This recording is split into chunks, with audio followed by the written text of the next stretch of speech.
So I don't know what protection was built in because I haven't been told by NASA. They won't release it. They won't tell me the information. So if anybody has that information, how were the spacesuits protected from the radiation in deep space? Not talking about the Van Allen belts here, we're talking about deep space. Cislunar space, as Neil Armstrong refers to it, the space between Earth and the Moon. That has radiation in it. It comes from the sun, it comes from deep space. You have to be protected as a human. As an unmanned satellite, you can design the satellite to withstand the radiation. It's called hardening, where the electronics is protected, the electronics is shielded from the radiation, and that's quite easy to do. It's not so easy to protect humans or biological entities from it.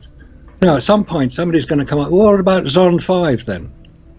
Zond 5 was a Russian unmanned craft launched in September 1968 to orbit the moon.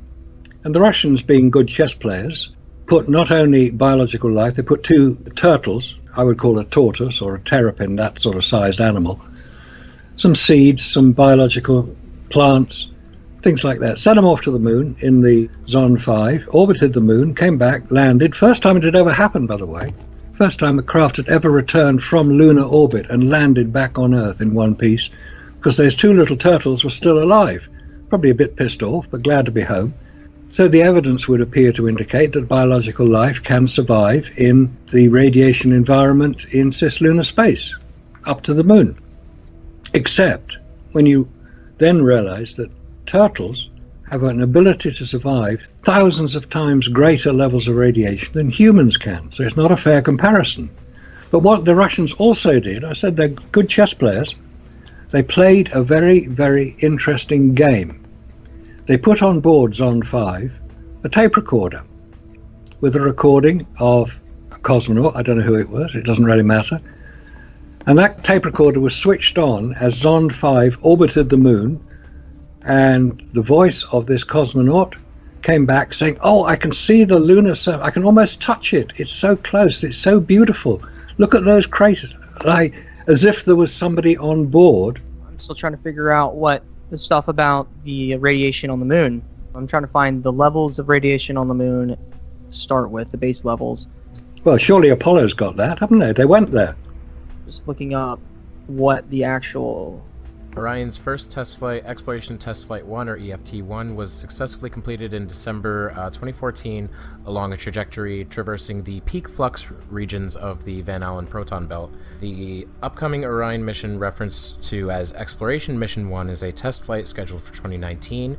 It will reach cislunar space for a total mission duration of 21 to 42 days.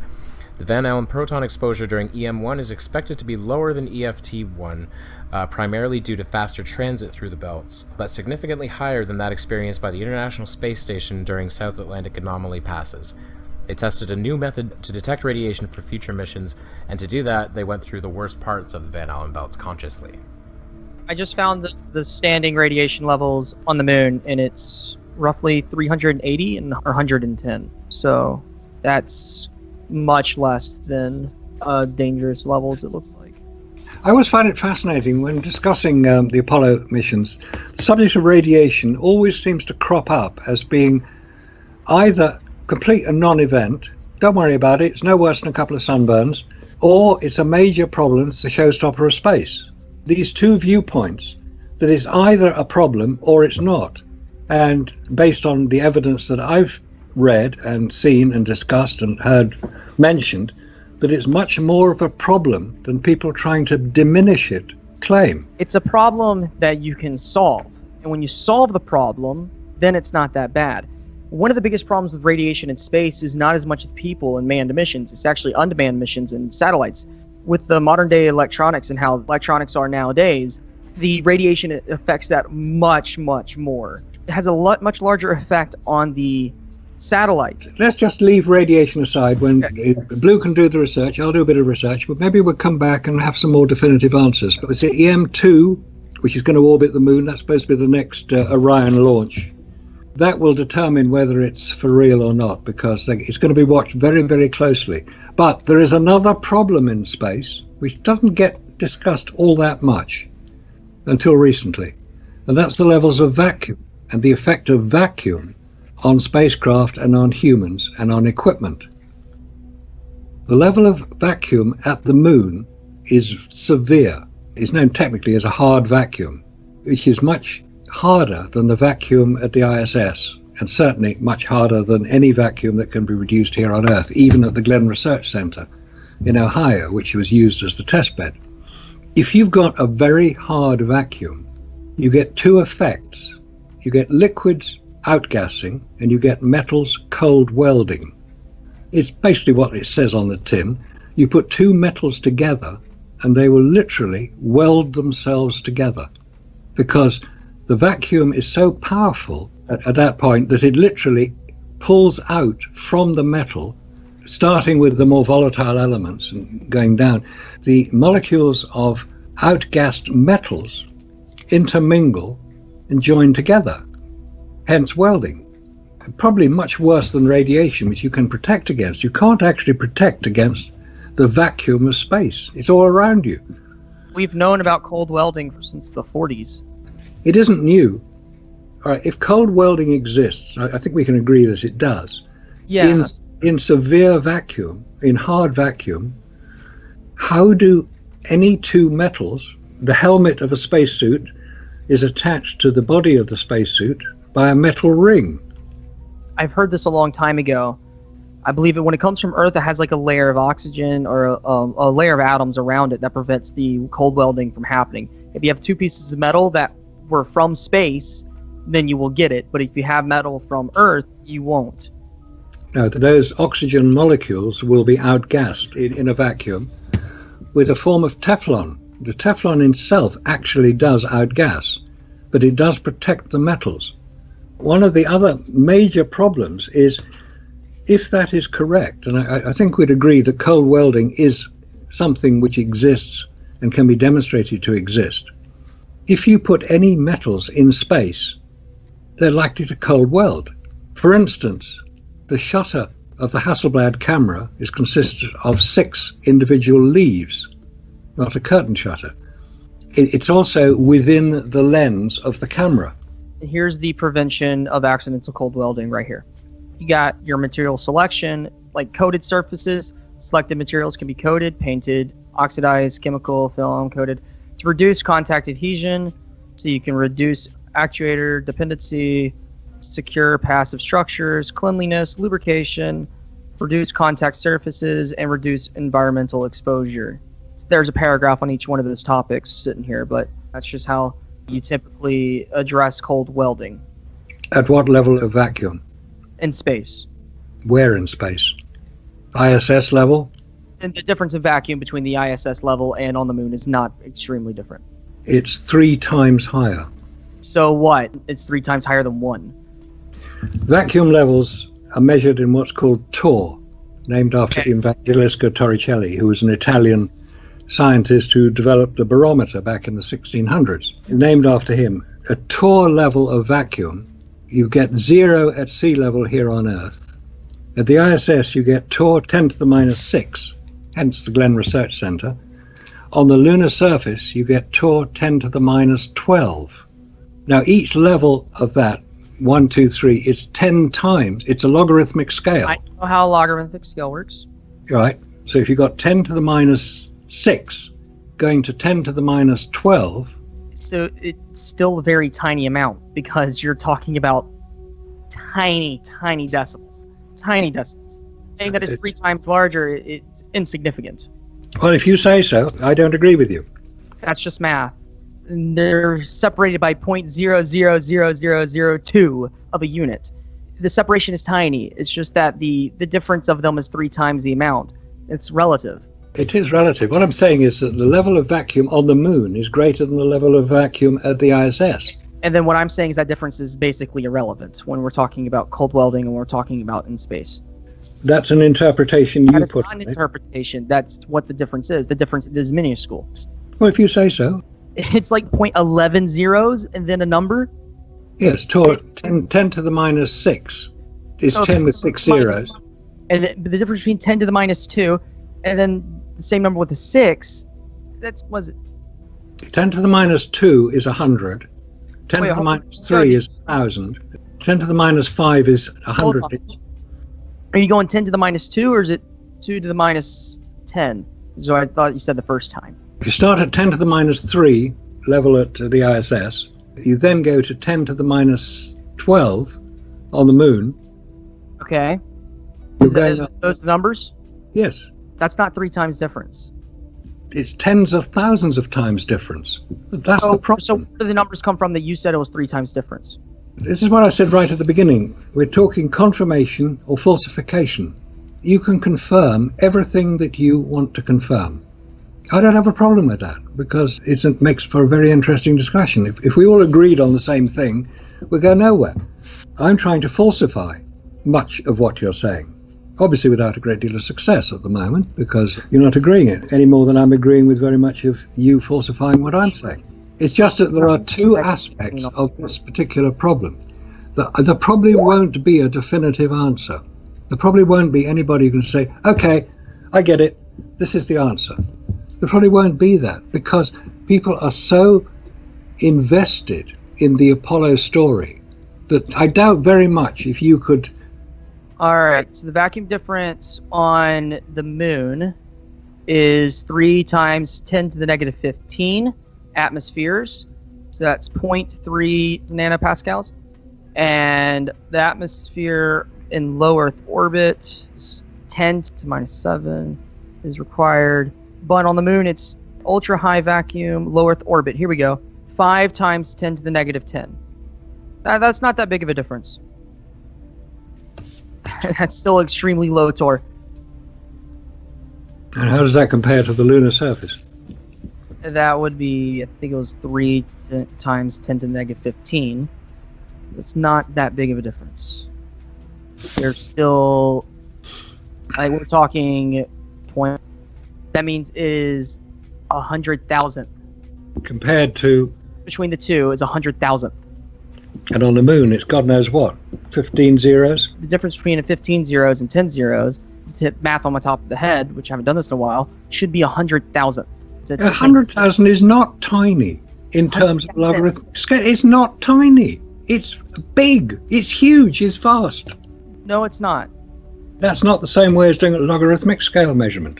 100,000ths is still quite a lot more than 1/10,000th, which is the difference between 4 and 5 zeros. The actual difference, the difference between the two numbers is 100,000th.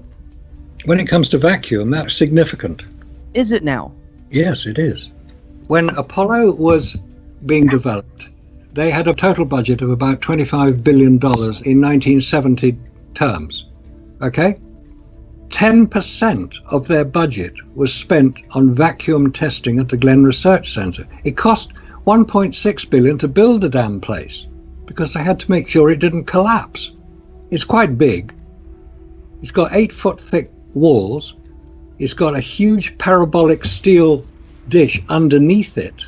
A vast amount of expenditure went into the vacuum testing, not the equipment, not the rockets, not the landers, not the spacesuits, not the training for astronauts. They got shipped off to Hawaii and Vegas and wonderful places like that. They spent the money on building their vacuum testing chamber. Why bother if there's no problem about vacuum? There is a problem about vacuum. And this is one of the things which Apollo had originally demonstrated, because the Glenn Research Center was built before anybody had been out to the moon. They had to work out how to get there. If there wasn't a problem with vacuum, why build something that costs about 10% of your budget? It makes no sense. Any more than a lot of other things don't make much sense when you start examining it unemotionally, scientifically, and from a numerical point of view, which is what I try to do. I concede that some of the things I propose may not stack up because I haven't got all the information. You've obviously got a great deal more information about some things, and I'll listen to what you say because you may well teach me some important and valuable lessons. I hope you do. Similarly, I would hope that some of the things I say make a degree of sense to you and can be taken as something which is a logical progression. Now, if they don't, and if you don't take anything I say as having any validity at all, we may as well end the conversation right now. I don't think we should, because I think we can both learn something. I always consider that I can learn something from anybody I discuss this subject with. I'm not arrogant enough to think that I understand everything to do with it. If I'm wrong about radiation, if I'm wrong about vacuum, then I want to find out. But I've gone into it in a bit of detail. I do know what I'm talking about to a certain extent. I'm not a complete idiot. But when it comes to the evidence, as I said, I mean, the visual library, I'll stick with that until someone can show me how in the world the sets were lit. Okay, I've got it. This is what you do. This is your mission, should you choose to accept it. Watch Make-Believe Smoke and Mirrors. They use the Apollo film record. And they deconstruct it. They show you why the inverse square law, it certainly applies. I'm not saying that the inverse square law is irrelevant. The point is that if the sets on which the scenes are shot are models and miniatures, you don't need that much light. Okay. They would need to provide evidence of it being in a model. There is evidence. The only way that you can line it is if it's a model, and you have to have hard evidence of it being a model, because that's an outrageous statement. This is the vacuum measurements on the lunar surface. So it says here, the vacuum quality at the landing site is much influenced by the absorption of the rocket gases and the later release. During the surface operations by astronauts, the pressure was near 10 to the minus 8 torr. No data were obtained between the time of the surface operations and lunar sunset about 12 days later, at which time the temperature fell rapidly to the vicinity of 100 K. The pressure was about 10 to the negative 12 torr shortly after sunset. But intermittent release of gas, perhaps from within the moon itself, occasionally raised the pressure by less than an order of magnitude for as long as a day or two at a time, and on one occasion to about 10 to the negative 10 torr for about an hour. So it looks like the pressure on the lunar surface fluctuates between 10 to the negative 10 and 10 to the negative 12. As the 10 to the negative 8, I believe, was influenced by the gases from the rocket. Yeah, could well be, but that would indicate outgassing, which we know happens on the moon. As the sun covers the lunar surface, the temperature increases, the rocks expand, there would be an expansion of the gases within the lunar surface. Fair enough, that's logical, that's physics. And then we have in low Earth orbit, the hard vacuum of space is 10 to the negative 6 to 10 to the negative 9 torr. That's coming from the JSC Space Environment ISS mini book from 2015.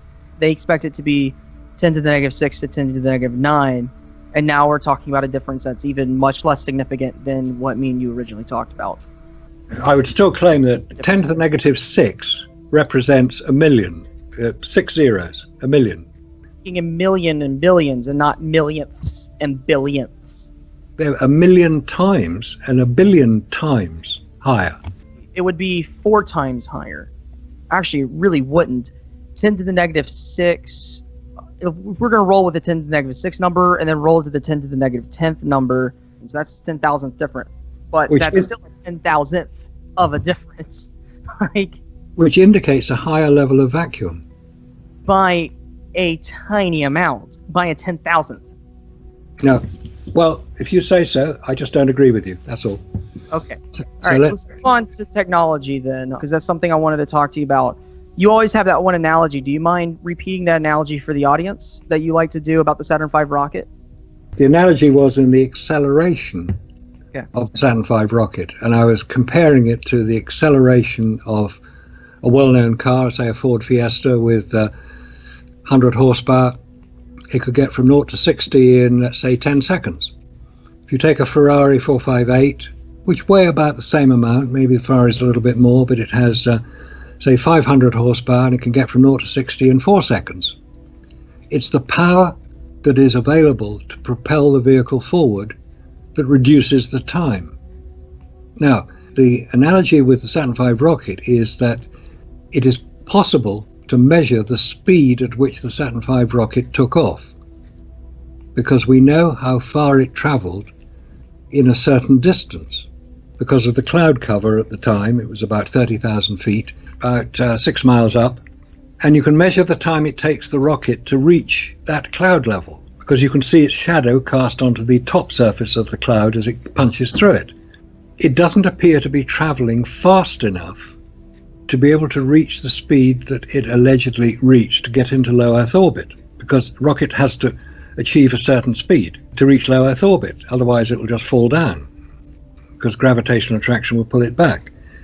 The main problem with that is that if it wasn't going fast enough to reach the orbit speed we're told it did, what was the problem? Was it the engines were not producing the power that we're told they were?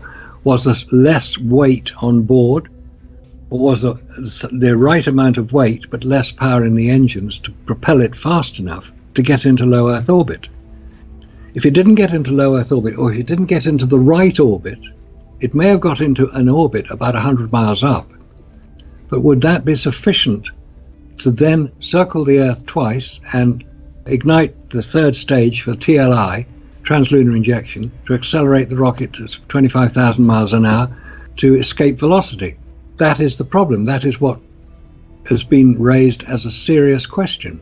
All I'm trying to do is to illustrate the problem that we've got with the acceleration of the Saturn V rocket. There's one other interesting little aside about the Saturn V rocket. Have you ever seen a film, television recording film, of the Saturn V rocket taking off and hearing it break the sound barrier? No, I addressed this last time me and you talked on a different channel. We see it break the sound barrier. I believe I showed a picture of the Saturn V rocket in the middle of a sonic boom, in which sonic booms are visible things that you can see. The rate of acceleration is accelerating itself as the rocket goes up. It's not one uniform rate of acceleration as you would expect for something that has gears. The rocket itself is losing weight as it goes up into the sky because it's burning fuel, which means that its rate of acceleration is also accelerating. I don't really know what you are complaining about when all you've got to go on is it looks like therefore it is, I believe is what you're running on with that. And I don't really know what the complaint is here. I realize that you're saying that it's not going fast enough to reach low Earth orbit, but I don't see what evidence you've got to show that per se. The malfunction of the F1 engine. What malfunction of the F1 engine? It wasn't producing enough power because it couldn't, because if it produced the 1.5 million pounds of thrust we're told it did, the cooling required to keep the engine in one piece was inadequate to do it. One of the problems with the cooling was that the metal used, it was an aluminium alloy, because the fuel was circulated around the skirt of the engine to cool the skirt and part of the engine before the fuel was then injected into the injectors. I mean, we're talking thousands of gallons of fuel per second, if not a few tons per second. It was a massive undertaking to get it into the rocket and ignite it. If you didn't ignite correctly, because it wasn't flowing accurately, you would get what occurred on Apollo 6, the pogo effect, the jumping up and down. It says that pogo effect wasn't affixed. They came up with a fix. They put an explosive charge in the combustion chamber. I know what this is that you're using, and this is Randy Walsh's stuff. Randy Walsh is kind of running on nothing. He's running on some report made by some Russian at one point, and that report itself is not really running on anything. I would love to see something that definitely tells you that the rocket engines on the F1s weren't running at full power when they were launched. The speed of launch would indicate that. Now, I don't think you can deny that the Russian scientists who wrote the report, I don't think you can say that they don't know what they're talking about, because they do. All I've ever heard is just Russian scientist, and I looked up his name once, and I found literally nothing on the guy. If you're going to talk about this subject, there are certain websites you do need to go to, whether you like them or not. The references are there. It's the owlist.com website. That's where the report is published. All the places in which these reports are published are same places that have complete BS. That's your opinion. They're the same guys who complain as to why they had to open up 2 doors to get into the capsule when it launched and only had to get out of 1 door when it landed.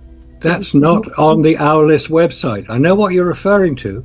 It was a misreading, but it's not on the Owlist website. So don't claim that it was. It wasn't. It was on a completely different website.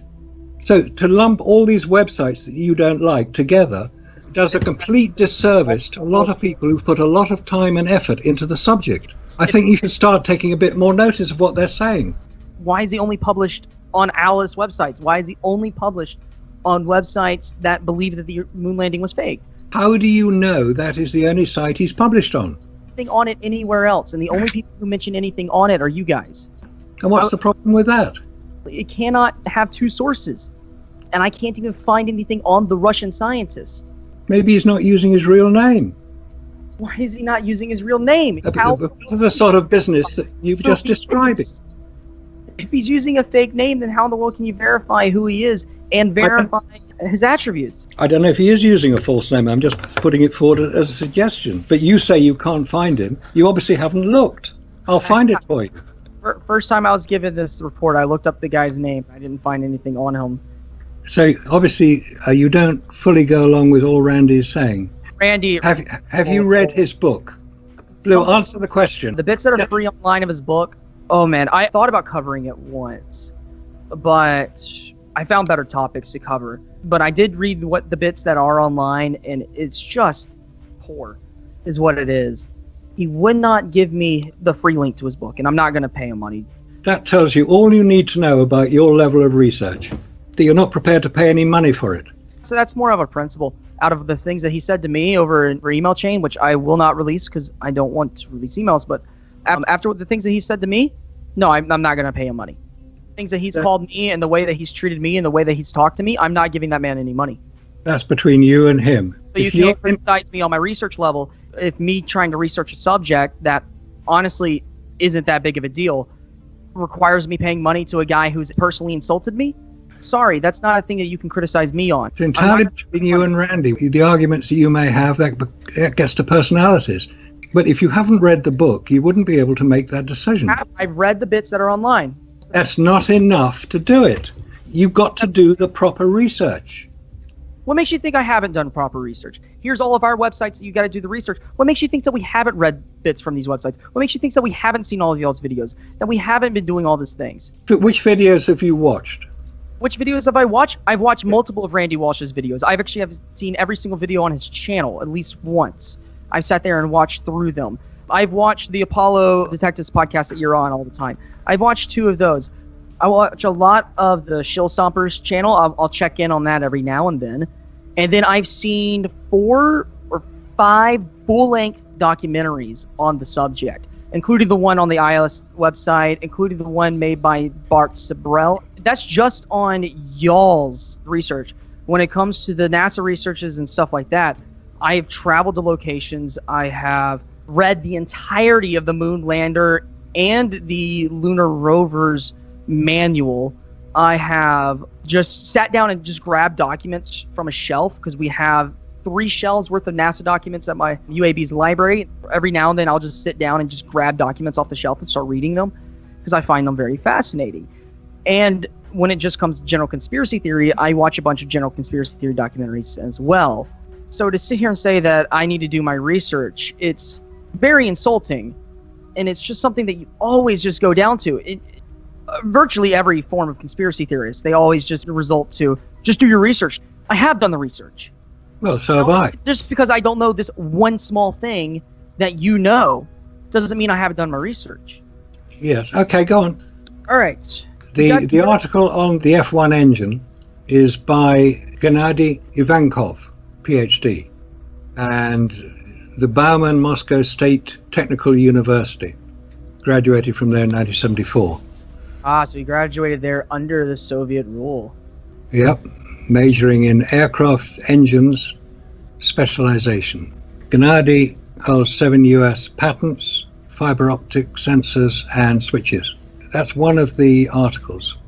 And the full paper, I believe it's about 50 pages long, the original article, which is what Randy's based a considerable amount of his chapters on the F1 engine on. So if you can find anything on that, be interested to hear. One of the points he makes is, consequently, the pressure in the F1 combustion chamber is likely to have been significantly lower than stated due to fundamental shortcomings in the tubular cooling system of the F1 engine. And that is below a picture of an F1 engine at the bottom of the Atlantic Ocean, which I believe was recovered by Jeff Bezos and is now in Seattle Museum. So you can go and look at it. But it's the cooling system which caused the problem. Okay. So that's part of the article by Gennady. All right. Did the F1 rocket engines correspond to NASA's published data? And was there a fundamental design flaw in the F1 engine? That's the start of the article. And basically comes to the conclusion, yes, there was. But the original article on which this is based is much longer. Okay, then how was it with the F1 engines on the test stands? We did get the maximum output without pogo oscillation. This is a point Randy makes in his book, that doing a static test of an engine is not the same as the engine under flight conditions.